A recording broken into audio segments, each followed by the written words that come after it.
Welcome to another episode of So Mind-Boggling Journeys. I'm your host, Bettina Goolsby. I'm an actor and dreamer/creative continuing to go after my dreams. So much of this journey is just so mind-boggling, hence the title, for either reasons of utter disappointment or the manifestation beyond what I could have ever imagined. Follow along as I check in with other creatives along the way and learn what so mind-boggling things they have to say and what it's like pursuing the dream while living the in-between.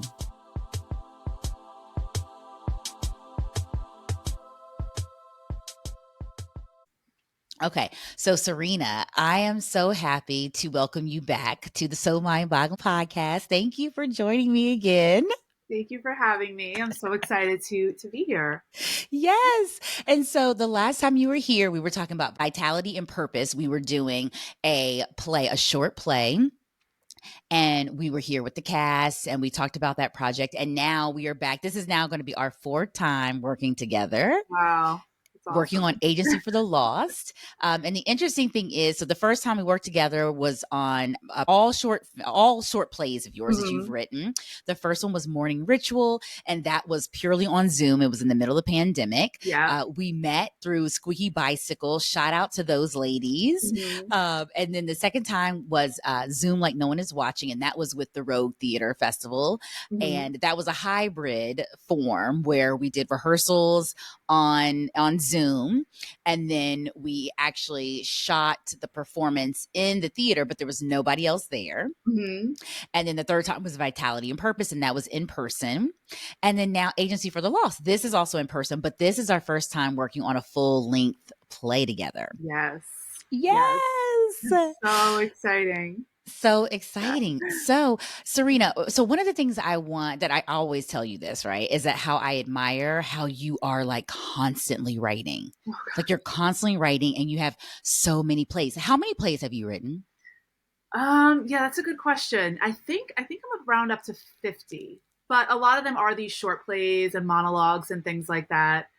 But I think right now it's around 50, and I have the majority of them up on New Play Exchange, which is this kind of database where people can find you and also source your plays.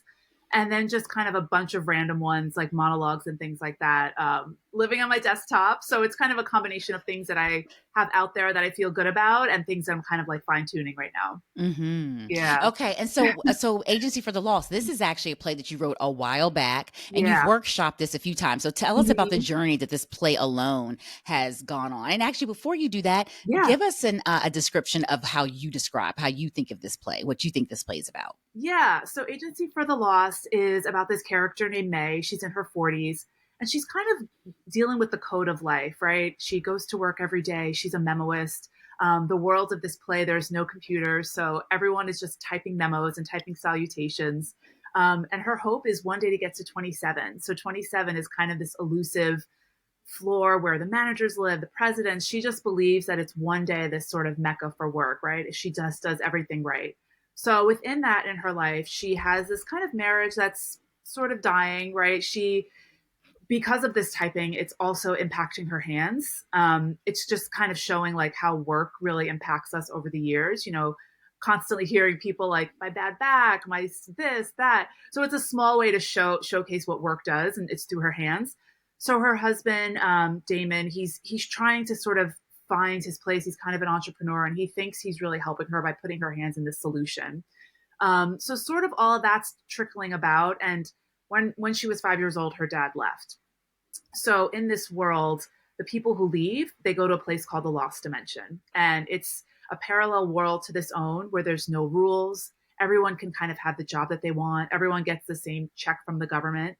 And people just go, right? So there's no phones, there's no Facebook, there's no way to find these people except for the Agency for the Lost, where they're able to go into the Lost Dimension and pull these people back for a fee. So she is at the point in the book, in the play where we meet her, where she is longing for her dad. She feels that something is missing from her life. She can't quite figure it out. And one of her coworkers finds her lost dad from the agency. And she kind of feels like maybe that's the way, right? She's always felt that a piece of her was missing. And she can't quite go on with her life, right? There's just something that she can't quite, even with the job, even with the husband, whatever, she's just missing something.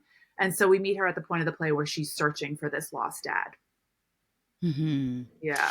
And the reason why I connect with this play is because I feel like all of us are all searching for something or feel like that Hmm. we have lost something. And that thing that we've lost, we idealize what that thing would be, whether it's a Right. relationship or a job or some state, some status. Yeah, We think that we idealize it and think that that's like the promised land. And it could be or it could not be, right? definitely. Yeah, Yeah. but we all have had some form of loss or devastation, Hmm. and so I feel like this is such a universal play that everybody will get something from it. Yeah, and it does represent, obviously for her it's the dad, but like you said, it could be your lost friend or a friendship or something, right? People just come in and out of our lives, and kind of also at the same time while wanting them and maybe idealizing them, right?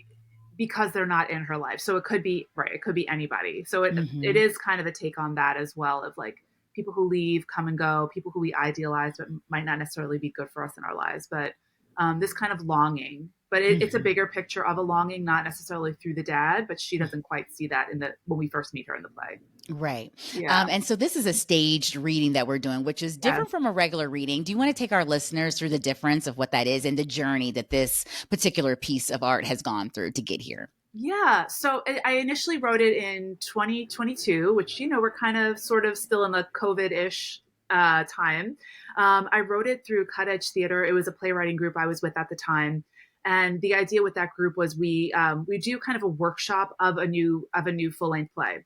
So the idea, I also had kind of the idea of this lost dad. I didn't have my father in my life, and I was kind of curious about how that would look through the lens of this kind of obscure world. And that's kind of a little bit of the style that I write in. So it was taking like a theme that was familiar to me, but convoluting it a little bit and showing very extremes of versions of our world. Um, and so just kind of went with it, right? And workshopped it in 2022. Yeah. And John, who's actually in our play, he was the original Mac Mark who is going to be reading with us. So that's exciting that he's part of the evolution. And then from there, at the time, I think it was like 130 pages or something. And it was just, which we'll talk about that editing process, but it was just a lot. And I had a hard time editing it and not just cutting down things. So I finally got it to around 125 pages and started submitting it to different festivals, a lot of full length play contests and things like that. In Woodstock around the Bend Theater last August, they did a reading of it. And that was interesting because with the reading with them, I just kind of showed up. So they used their actors, their director, and we just had kind of meetings like this on Zoom, and they kind of took it over and their interpretation. And it was the first time really hearing it in this new form. So that was very cool. And then it was a semifinalist at the O'Neill Conference Festival this year, which was amazing. And so it's having like little bits and little nuggets are starting to happen with it. I think the last part of it is kind of like after this reading is really, I mean, we work together to try to condense it and editing it, but potentially just tightening up or even getting audience reaction, because it's hard when you're developing a piece when you don't really get to hear it. So having to hear it with a cast and with people that we've worked with, working together, I'm really excited about that because that's also taking it to another level. And then the hope is for it to be a full production off book. So this is, yes, it is fully it's staged in the sense that we're hoping that the actors get into the characters, but they're not, without book or with props and things like that. So it's They're just for not the in audience, costume. not in costume, no sets. So it's just to get a feel of the world, get a feel of the characters, and hopefully the next level is like we're off book, we're in the world. Yes. And will Yeah. they have a portion of this where the audience is able to give a little bit of feedback?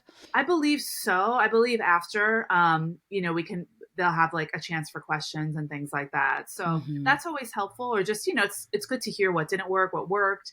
Having been with the piece for so long, it could be very hard to kind of know that anymore. Yeah. And I know the things I want to say, and this place also has so many characters, which it adds to another layer of like it's hard to cut, and certain people are only in for a little bit, right? But they have a specific role.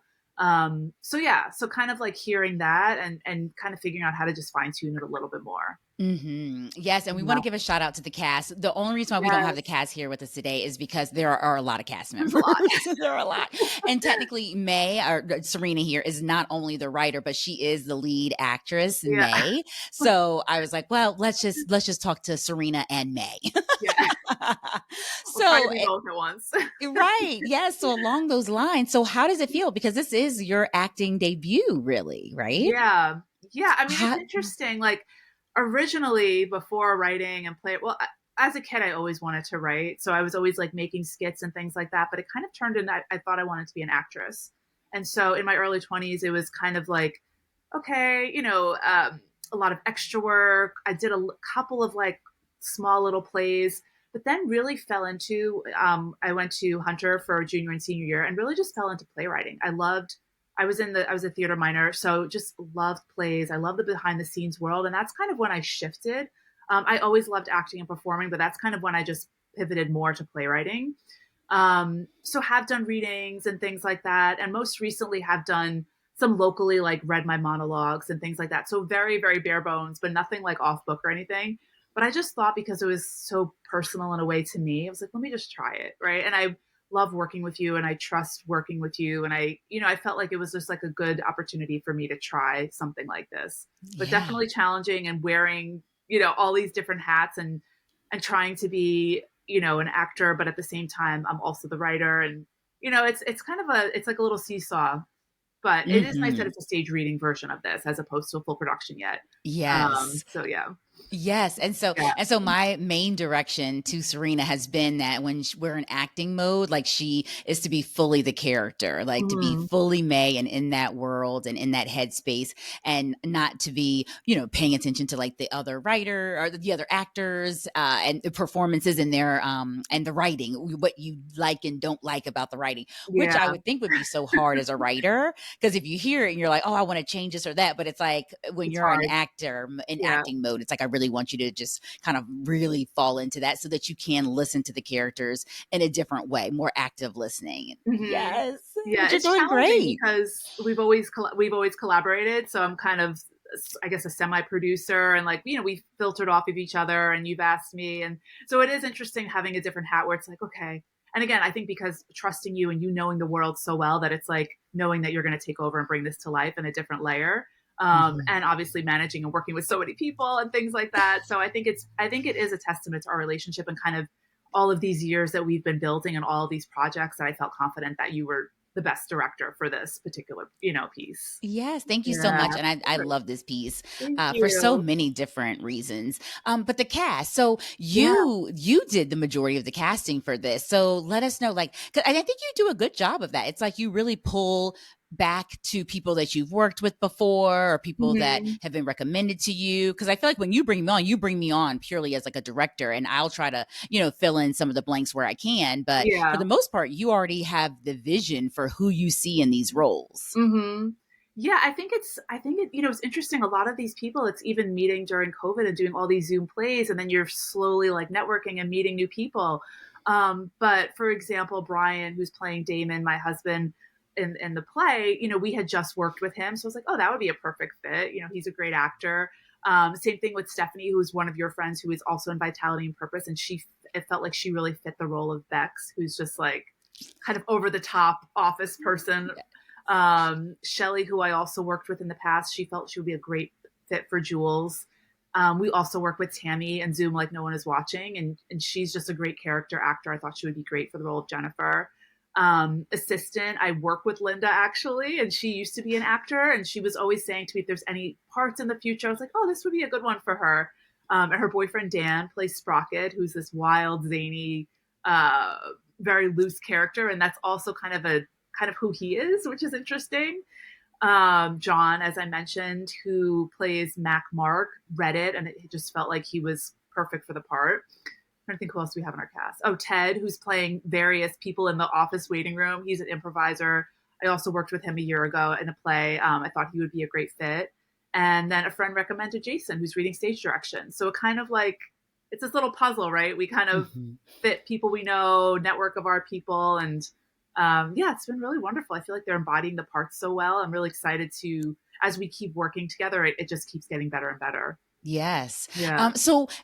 For those who are going to be in the audience, Mhm. watching and listening to the stage reading, what do you want them to take away from it? How do you want them to leave after witnessing this? Yeah, I mean, I'd love for them, this piece questions our world, right, in an extreme form. It questions work, it questions why people leave, families, relationships. So kind of like looking at May, but also looking at themselves of, what are the things that we're chasing, right? What are the things that we're not questioning? Um, it's finally through her change and through her questioning that we're seeing her journey. But she was living for the past 40 years sort of in this code and not really questioning life, not really questioning the extremes of this life. So really to question, right?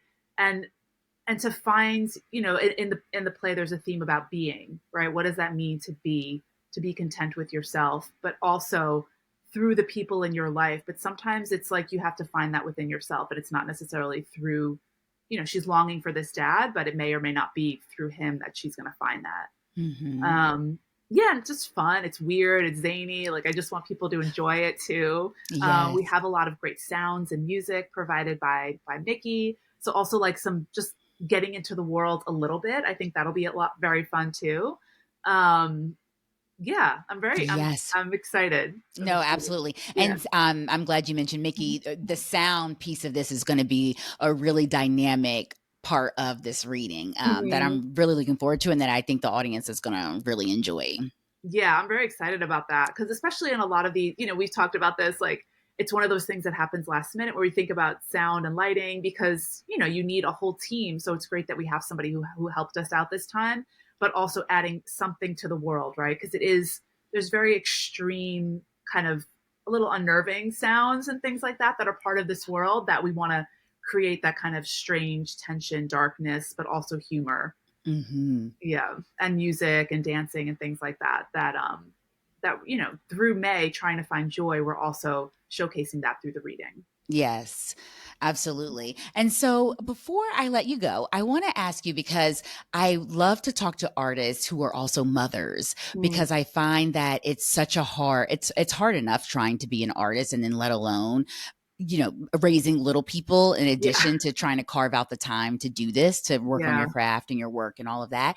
And so I would love to hear, and I know the listeners would love to hear this too, how you've been able to carve out the time to do this. Cause like we were saying earlier, you've written all these plays and you're always like workshopping them or having them read here or performed here.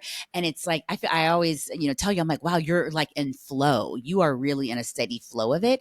And so how do you make it happen?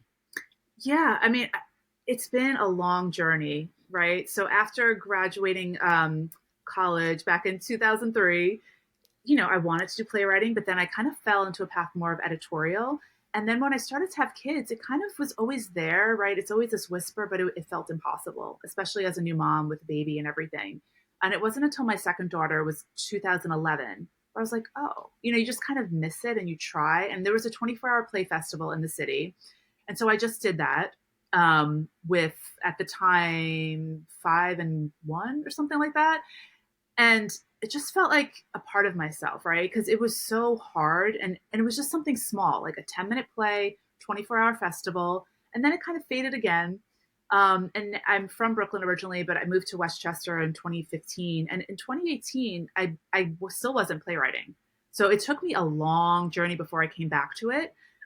Again, had that 2011 moment, which was amazing and kind of was doing it. But in 2018, I took a class at a local college at Westchester Community College for playwriting, and that's what really sparked me to come back. And at Mm. that time, I had 3 kids. Right, I was 38 years old, so it wasn't like something I've been doing. I mean, it's always been there, but it wasn't something I've been doing consistently until 2018. Mm. So it's one of those things. I think it just takes time, and you find your way back. And once you do, I was like, I can't never not do this, right? And so it was interesting because then the pandemic happened, and there was just a lot of opportunities in a way, like connecting with even you, right? Even though we lived in the same city, I would have never met you, and just so many people like that, and so many Zoom theaters, and I just, you know, having a little bit of time in a weird way. So I just kind of like threw myself into that world.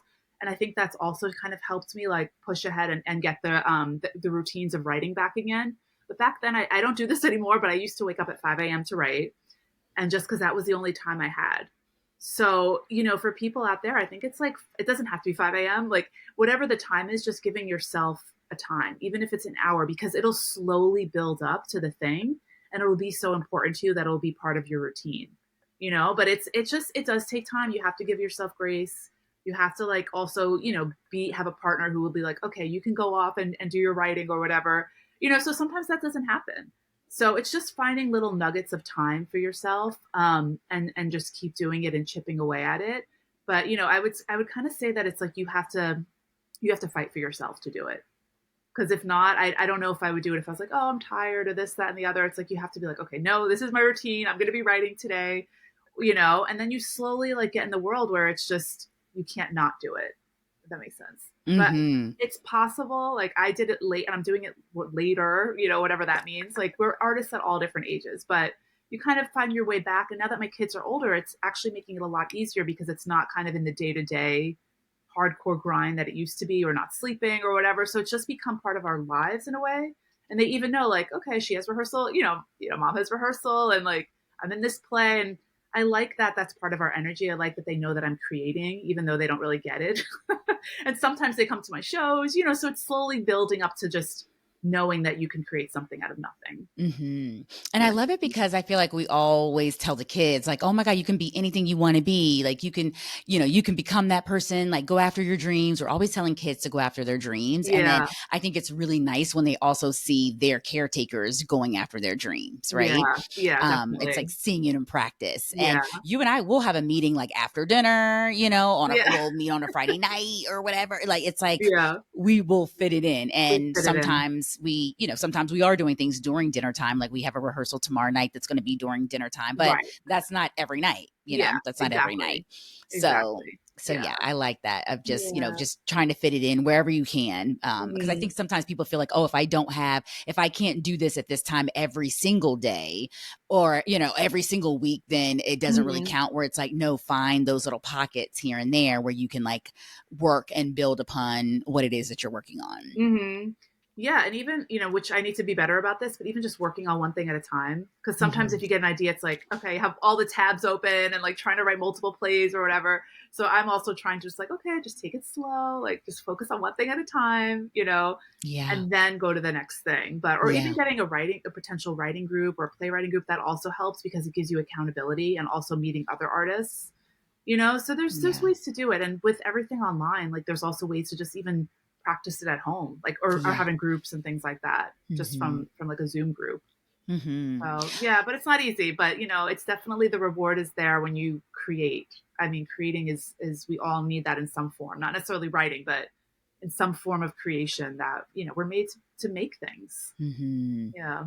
Wow. And so when you think about, 5 years down the road, 10 years down the road, like what do you see for yourself? What do you envision for yourself? Yeah. I mean, I would love to have a play on Broadway or, some sort of, at least leaning towards like a full production off of a reading where it's produced. I think the biggest hurdle right now is money and getting people to back you, because even with like a potential idea of a production, it's like, oh, I'm going to have to take X out from my, basically a lot of times it's like, if we pay, directors, actors, lighting people, whatever, you're kind of self-producing or doing some sort of crowdfunding. So to have like a producer or a backer or somebody who believes you, you have the finances to actually produce a piece of work, would be amazing. Mm-hmm. So I think part of what I need to work on as an artist too is like the marketing and meeting the people who actually produce the work. Because I feel like, we talked about the stuff I have. I feel like I have the stuff, right? It's just a matter of, okay, meeting the people who can help me and back me and even help me tweak things and things like that. So I think that's the missing piece for, right, so many of us, right? It's like we have these dreams and these goals, but how do we sustain if we don't have the financial backing? So I feel like it's Right. like thinking about that a little bit more and trying to be a little bit more financially savvy with the playwriting, but it's tough. Sometimes the artist brain, you're not thinking about, marketing and finances and things like that. So I'd love to be like leaning more towards that. And, I feel like that's going to be some work for me, but also full production and Eventually Broadway, who knows? But something where it's like actually producing a piece and to sustain within playwriting, writing type of thing. Yes. I think that's the hardest part right now, you know? It is. Yeah. Money is always the hardest part. Yeah. Money's always the tricky I part. know. In any career, right? It's just, it's tough. Yes. Yeah, but Okay. So the name of the podcast is So Mind-Boggling Journeys. And so I like to ask the guests, like, what has been the most so mind-boggling part of your journey so far? And it could be so mind-boggling as in like magical, the most memorable, the biggest heart-opening thing that's happening, or it could be something that was like completely shocking and devastating and you didn't see it coming and it was a little bit, it threw you off your rocker a little bit. So you can answer, one for each side or one. You can choose just one. So okay. mind-boggling thing. Yeah, I feel like it kind of goes off of what I was saying about like returning back to playwriting because it was something I always pushed aside and was always there, but I wasn't really nurturing. And I think through that, like even these issues or moments in my life of dealing with like the lost dad and different childhood things, like putting that into the writing has been so healing. And I feel like yes, it's still in me, but it used to just fester and I would obsess. And now it's kind of out there, right? It's in the world and it's part of me, but it's not all of me. So I think it's so mind-boggling that I let it out because I never would let any of this out, but letting it out through the art has been so healing. Oh, I love that. Yes.